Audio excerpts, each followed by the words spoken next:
You're listening to the Scars and Guitars podcast series that syndicates for the A-List Online, and my name, of course, is Andrew Mackay-Smith. Hope you're well, wherever you might be listening from, wherever you are in the world, because I have an extraordinary guest for you. It's Jean-Jacques Burnel from the UK outfit, the UK originals, the Stranglers. This guy is one of the most innovative and pioneering bass players of all time, in my humble opinion. And the reason for the chat with Jean-Jacques is to promote the Stranglers' February 2020 Tour of Australia. I'll read out the dates. On the 5th, which is a Wednesday, they're playing in Perth at the Astor Theatre. Friday the 7th, they're playing at the Forum in Melbourne. Saturday the 8th, the Enmore Theatre. Great little place. Well, it's not so little, but great theatre, that one there in Sydney. Sunday the 9th of Feb, I'll be at the Tivoli in Brisbane to witness the spectacle. And finally, Adelaide, you get a show at the Gov on Tuesday the 11th. So here he is, the very legendary Jean-Jacques Burnel from the Stranglers. Mackay-Smith calling for Jean-Jacques if he's available. Yeah, speaking. Hi, Andrew. How are you doing? I'm very good, and look, I've got to tell you, you're somebody. Just let me fan out for a moment, if you don't mind. But you're somebody. I'm a bass player, right? So I've been looking forward to the opportunity. I never thought it would happen, to be honest with you, to have a chat to you. I revere your sound and just for what you did for us bass guitarists, because I think, and most of the people who listen to my podcast series, a lot of them are musicians, and they do get that the bass has been something that's pushed to the side many times. And these days, you've got these noodly fancy pants bassists who play 8-string basses and all the rest of it, but they don't have, you know what I mean? But they don't have your groove. They don't have your groove, and that's the point, mate. So I know I've sort of opened out of the bang here, but you know you've done so much for the bass guitar, and I just want to thank you for it. Well, thanks very much. Where are you calling me from, Andrew? Gold Coast, bit sort of subtropical Queensland, yeah. Yeah, Queensland. Have you been spared the bushfires up there? Yes, thankfully we have. Yeah, it was predominantly down in Sydney. Bloody Sydney really copped it this time around, and Melbourne is now copping. Yeah, it's just been. All right, mate, we get them every year, truth be told, but this year was, with climate change and the agenda and the ferocity of the. I know it's absolutely fantastical. We've been absolutely gobsmacked. I mean, I live in France, and they've been covering it a hell of a lot in France. All the fires, in southern Australia, New South Wales, and Victoria. But I mean, I remember there was big flooding in Queensland a few years back. Yeah, we copped it then. Believe me, got a body corp and I got a unit in the city, and the basement car park got flooded with the river overflowing. And bloody Brisbane's built in the wrong spot. It should have been out at Ipswich at the end of the river, but of course, Commerce ruled in favour of putting it on a swamp, basically. And 150, 180 years later. Yeah, I love Brisbane, believe me, but it's built in the wrong spot, and it's hot and bloody, not a lot of wind gets to it. You know how it is. Yeah. No, we've been to Brisbane a few times. Had a few problems there in the very early days. The first time we ever came to Australia, because there was I think the Premier was called Joe Bielke-Peterson. Yeah, he's a bastard. Yeah. Yeah. Well, we encountered some of that. We experienced it firsthand. Doesn't surprise me. He really had it in for bands for some reason. Don't know what it was. Yeah, well, he had, I think, SPG or Special Patrol Group, Police Group or something, and they came disguised in civvies, and then they attacked us on stage at, I think it was called a hotel called the Queen's Hotel or something. Probably in the Valley there, was it? Do you remember? I mean, it's probably a long time ago. I can't remember where it was, but it was a venue at the time, and we had to disperse in confusion, ended up in our hotel, then had to go across the state line. I think the cops were after us, and then we, there were, I think at the time, groups of 3 or more people were constituted an illegal gathering, and I think the Aboriginals were treated pretty badly at that time during that very draconian, mate, during the 70s and 80s here. Yeah, it was. Yeah, that's right. Was it the Country Party or the... the National... They're called the Country Party, same thing. Yeah, I know you guys call it the Country Party, but National Party here, it's exactly the same thing because, our system is your system. Yeah, and there was gerrymandering because am I correct in thinking that the votes of the farmers on point.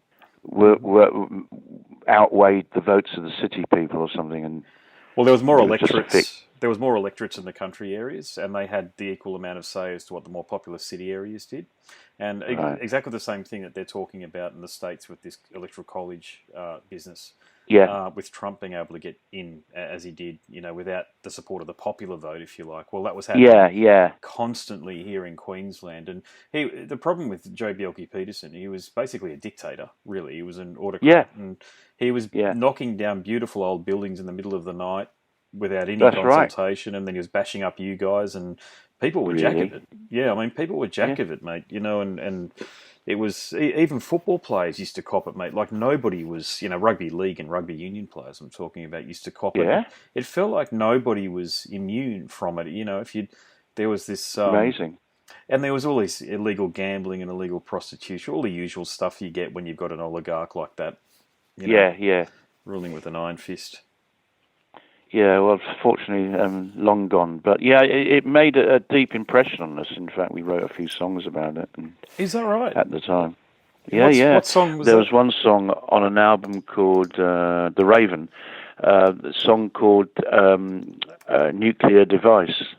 Okay, all right. Okay. And in fact, the original artwork for it had a caricature of Joe Bjelke-Petersen. Nice. On the lyrics, beside the lyrics of the original artwork, and I think there were moves to ban that. But so some copies of the artwork were released with him on it, and others weren't. But it was basically about him selling off land for uranium mining and pushing Aboriginals off their lands. Yeah. And also, I think at the time there was.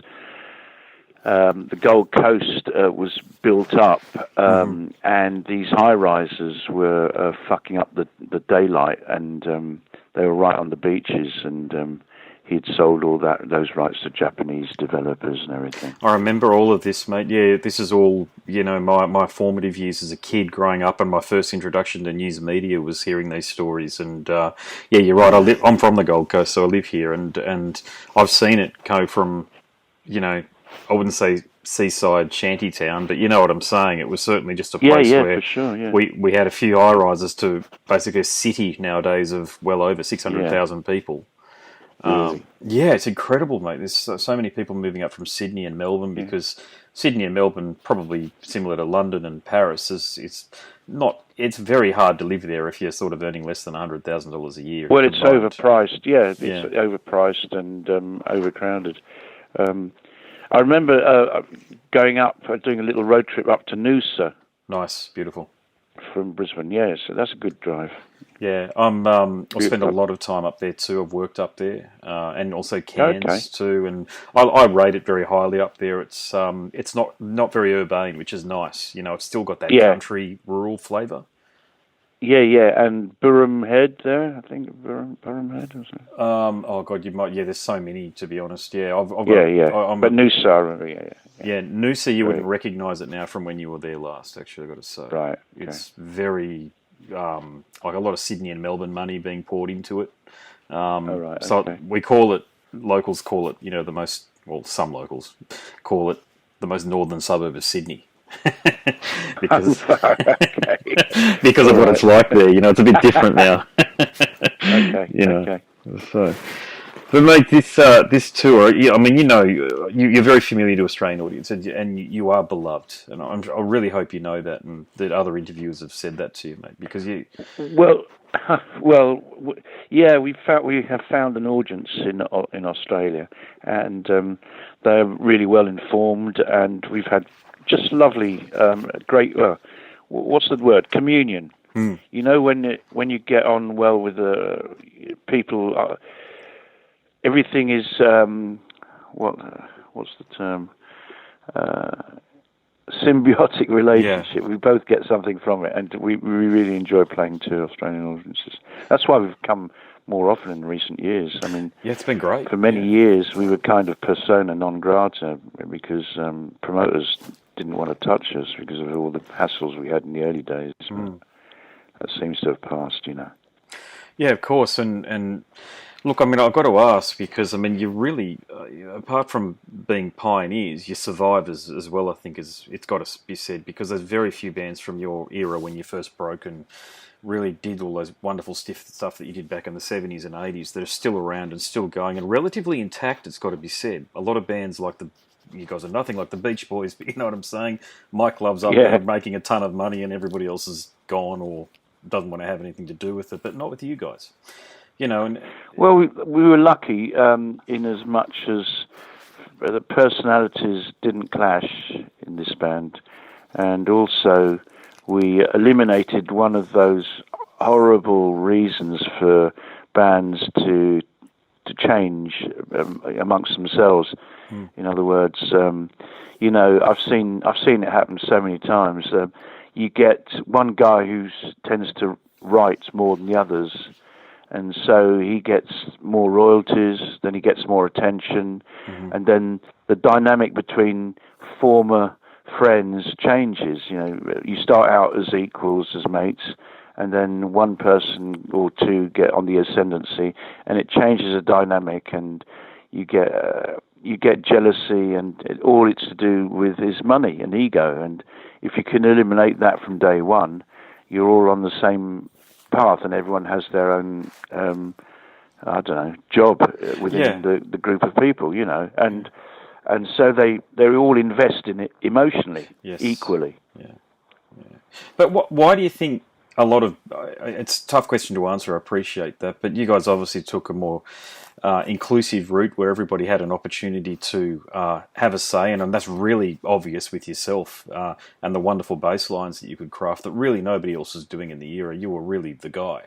But a lot of the other bands, it's very ego driven. I think there's really yourselves and Iron Maiden that were prepared to sort of give people an opportunity to have a say. But did you observe that in the bands that were going on around you, that there was always this figurehead and everybody else better fall in line or get out? Yeah, we always saw that, and I thought, well, from day one, if ever we were fortunate enough to get a contract, that we would not have that. We did eliminate it from day one, so that we could all, you know, all go in the same direction together, and hopefully equally. You know, so it's worked out. So we've eliminated one big reason for people to fall out. I mean, another reason for people to fall out is they just don't bounce off each other anymore. They don't inspire each other, and they're not. And that's fair enough. You know, it's a creative reason. And if you just don't have any inspiration from the people around you anymore, then you should go. You know, you shouldn't stay just for financial, economic reasons. Well, the other thing too, and we've alluded to it when we're talking about what happened to you here in Brisbane, but you know, you guys never took any shit from anybody. So you always reminded me, you had that gang, a street gang. You know, you guys were, you know, when I say gangster, you know, I know it gets thrown around, but nobody really messed with you guys and got away with it. So they certainly did not. No. Well, we one of the reasons, I suppose, was I mean, the personalities involved, but also because at one point we felt part of something, and then that something sort of rejected us. So we were kind of ghettofied. So it was us against everyone else. So, which was, in the short term, it hurt us a bit, but in the long term, it sort of gave us an autonomy, which a lot of the other bands from that period lost. So we could experiment, we could do what we wanted, we didn't have to follow the party line, we didn't have to behave in a way that was expected of us, and just be ourselves, and so try to, I don't know, to see how far our limited talents could take us, and being fans of not just one genre of music. You know, if you like music, you sort of delve into every aspect of it, and every style of music, and if you're a musician, you want to be able to play something like that. Oh, that's a Isley Brothers thing. Oh, how does that go? Oh, that's a bit of jazz. Oh, cool. I wish I could. So you push yourself, hopefully, anyway, creatively, as far as you can go. You see how far you go. The danger is when you have success with one of those things, that there's pressure on you to follow it up with the same kind of thing, which never really appealed to us because, you always think, in the earlier days, certainly, you always thought, well, it could be the last record, it could be our last tour, so let's see what we can do, this is an opportunity which you might not have again. That's such a good way to look at it, isn't it? And you sort of really value that opportunity then, don't you, if you're sort of taking it from the perspective. And that actually does come across in the urgency of your music, I think, now that you say that. This is why these conversations, I think, are so crucial for somebody like myself who's been following you for so long. But I also have to ask, because, I'm going to talk about this bass thing for a little bit, if that's okay, because it's... Sure, yeah, no, go ahead. You've done such a superb job with it, as I've already mentioned, but how much of it was by design? Or, you know what I'm saying? Did these ideas for these wonderful bass lines... Were they just pulled from the ether and they were there, or did you really have to sit down and hammer it out and come up with them? Well, some of them seemed completely natural from having been done classical guitar beforehand. But others, I just wanted to. Sometimes ego played a part. I just wanted something that other bass players might sit back and be awesome, find awesome. So I was trying to be too clever for my own good sometimes, but also you think, cool, wonder how I can do that. How could I do that? And I mean, melody has always been melody and syncopation have always been what have dominated my playing anyway. Yeah, so just a quick roll call, the driving riff in Peaches, the intro on the chorus for No More Heroes. I've spent many hours going over that intro for No More Heroes, by the way. On the G string. It's on the G string. Okay, thank you. There you go. Because just about everybody online, I think, has got it wrong, or they attempt different versions of it, as you know, if you've seen some of the. It's on the G string, starting on the octave, and then you just go down. Yeah, gotcha. Yep. And I probably my favourite. My favourite, I guess you'd call it a line that you did, is the solo accompaniment to Walk On By. I could listen to that all the time. And I don't, to be honest... I play that differently every night when we play. I think we'll probably play it in Australia because I love playing that. Oh, we can. It was originally the template for that, and not just the bass part, but the whole solo part in that was The Doors' Light My Fire. Okay. And when we were, starting out, when you start out as a young band, you wear your influences on your sleeve. So, if you started out wanting to be, Iron Maiden copyist or whatever, or whoever, whatever, it's quite obvious. Your influences are quite obvious, and until you develop your own identity and your own voice, you're copying a bit to a certain extent. So, in the early days, before we had any record contract, we were playing Walk On By, and it just got longer and longer, and we started developing stuff, and it helped us develop a certain musicality. And then we were always competing with each other in the band to see what clever things we could do, what clever and interesting things we could do during that solo. And I'm still discovering new lines. Wow. When I play Walk On By, sometimes with 2 or 3 strings playing together discordantly. So it's a useful tool. Just working over 2 chords, but trying to see what you can do timing wise and melodically wise. Yeah, well, you're the master at it. I mean, I was watching Adam Clayton and U2 the other night. They toured here, and I reckon, mate. I mean, I haven't read this, and I've certainly got no. This is just my own interpretation of things, but mate, I reckon he studied your playing. You know that? Well, he has. He actually said so in a video last year. Oh, there you go. Someone sent me a video of a TV interview, and he was saying, "Well, I'm trying to do it like J.J. Burnel." Yeah, there you go. And he said, "Yeah, I've got someone sent it to me because they thought I'd be interested." He says it's based on J.J. Burnel. Have you heard of him? It's from a band called Stranglers. Yeah, isn't that interesting? Isn't it? Because I always thought that since I've been a young kid, just playing away on a bloody P-based copy. It was like, so Adam Clayton borrowed this from somebody. I know he did because, these big bands generally aren't the most original bands. And I remember finding you guys and then hearing Peaches in particular and maybe the chorus in No More Heroes. And I'm like, oh, I know where he's got this from now. And the P-based thing as well, even the way he holds it is similar to you. All right. Well, same with Peter Hook, who never denies. He's always citing me, which is really sweet of him, because in the early days, no one wanted to be connected with the Stranglers at all. We were kind of the local lepers, but now people are coming out the woodwork and saying that stuff, which I appreciate. Hey, I better do a time check. Have I got time for one or two more questions? Is that cool? Yeah, go ahead, mate. Yeah. Look, I read online, and there are some videos out there of you doing this and participating in this, but you found martial arts many years ago. And I understand you're also a British champion as well, so correct me if I'm wrong on that front. But I know Mick Jagger gets right into it as well, but I can't help but think, mate, given you still look fit as a bloody ox, mate. Is this what's given you your staying power over all of these years when so many have gone by the wayside? Well, it can't do any harm, can it? It helps. I mean, as you get older, you get, say, aches and pains. And when I train and fight, I sometimes get hurt. And, so I suffer the same as anyone else. And damage lasts longer. But, yeah, it does help. It helps mentally and physically, when as a musician, and you probably know this, you're not always on an upward trajectory.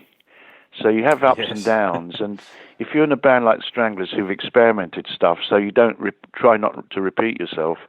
So you build up an audience, and suddenly you let them down because they don't like the next thing, your next offering. You have to have this inherent contradiction, which is, if you're a musician, you've got to have some kind of sensitivity and empathy with stuff. You're sensitive.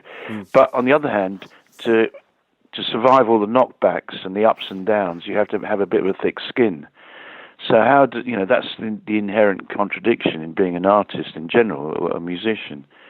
And it's not always plain sailing, as you know. So. It's bloody hard, mate, at the end of the day. I really admire you guys for doing what you've done and keeping at it, because I feel that music is as important as food in a lot of ways. I mean, I know it's not a critical thing, is. But it's, you know what I'm saying. Yeah. Yeah, absolutely, yeah. Without it, societies which ban it, and there are some societies which ban music, they are ready to explode. They are indeed. Yeah, it's a bit like that, actually. Actually, I'll go there and I'll ask you this. We talk, talking about society and the world at large, but, you're always a band that has had something important to say, and I'll thank you for that as well. But, in 2020, we've got Brexit. Not that this is that important, but Harry and Meghan leaving the UK and his royal duties, and of course, what I think and believe our particular epoch, where we're living right now, will be most likely associated with, and that's the administration of one Donald J. Trump and the US federal election that's coming up later in this year, and Bedlam's already, it's already chaotic over in the United States at the moment, the poor bastards. But do you think that we're in a better place now than we were when you first started, when you're up on those stages in your late teens and early 20s? No, I don't. And I think the overriding problem has been for quite a while, is that the West, the West in general, and I include Australia as part of the West, really, although I know it's the Pacific, it's more aligned to the Pacific these days. But the West has always imposed its views on the rest of the world. That created Africa, that created Iraq, it created Africa in the last century, sort of Belgium, dividing... Congo, imposing so-called democracy and Christianity on societies which didn't know this at all. It hadn't taken 2,000 years to get to some point.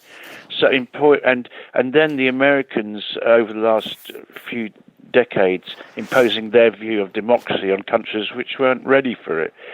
So they wanted regime change and finding an excuse to, opening cans of worms, whether it was in North Africa, in Libya, or Iraq, or everywhere in the world, imposing this world view, and that's been a real danger, I think. That's opened up so many cans of worms.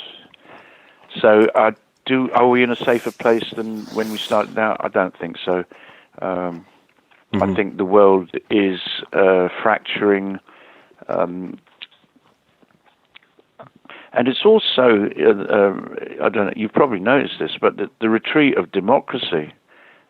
It's being assailed by all these strong men everywhere. Yeah.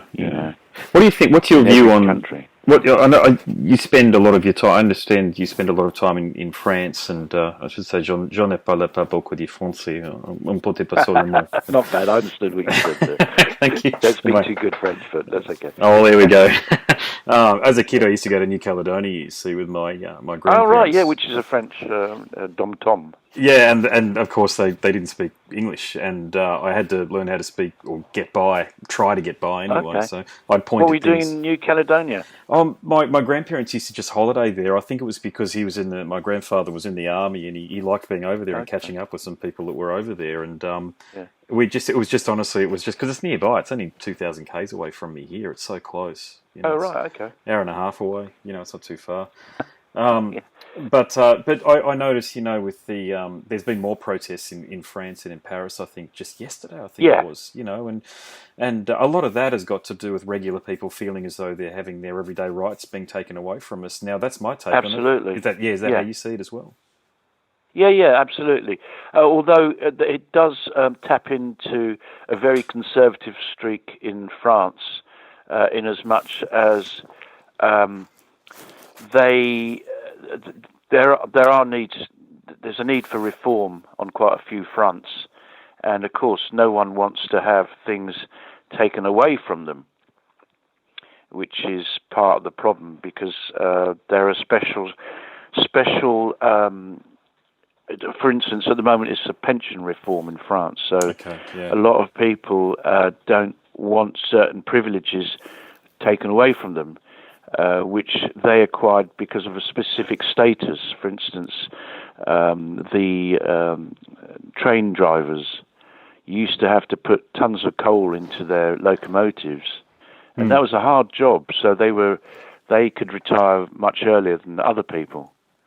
Right. And of course, they don't need to do that anymore. They don't have to put coal into the furnaces, so they just press buttons, and it's all electrical. So they want to preserve that special pension status. Okay, gotcha. Yeah. For instance, and there are quite a few, and there are quite a few exceptions. So those people don't want to lose them, and plus the fact that Mitterrand, when he was head of the Socialist Party and the president of France, he doubled the number of bureaucrats, so that they would be beholden to the state. You're a smart fella. That's been happening here in Queensland, actually, in the state government here. That's one of the negative effects of having a large bureaucracy, of course, is that all these families and households are relying on the government then, so of course they're beholden to it. And I don't think people see it the way you've articulated it so beautifully there, because that's exactly how it is when the state starts employing people.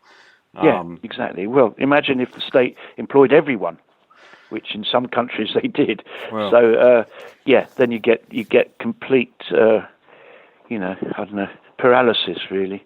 Yeah, very true, mate. Yeah, well, look, all sage words there. I'd better let you head off, mate. And look, I just want to reiterate. Okay, well, again. Thanks. Lovely speaking to you, Andrew. Yeah, likewise, mate. Just thank you for doing what you've done as a musician and as a fella up there on stage. I'll certainly be in the audience when you tour. Oh, thanks. Well, maybe we'll get a chance to have a tinny or something. Oh, that'd be awesome, man. Yeah, I'll see what John can arrange.